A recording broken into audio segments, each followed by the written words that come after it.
Сәлеметсіздер ме? Мен Ерханның анасымын. Атым Айгерім болады. Осы Нералапқа келгенімізге уже міне 3-ші курс алуға келдік.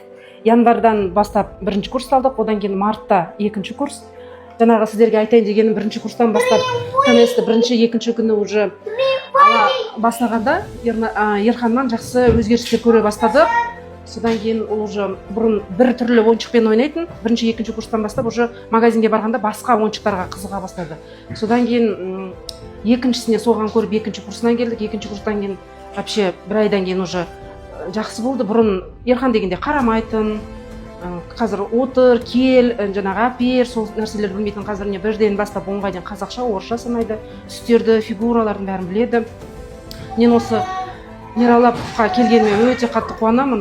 Және біздің врачымыз невропатолог Раушан Саматовнаға көп рахмет айтамын. Жаңғыз басқа нәрселерді емес, басқа да советтерді ол кісі жақсы береді. Өте қуаныштымын. Сіздерге де осы Нералапқа келіңіздер деп айта аламын. Қорықпаңыздар да ештеңеден. Ешқандай немесі жоқ, зияны. Сол, бәрілеріңізге рахмет.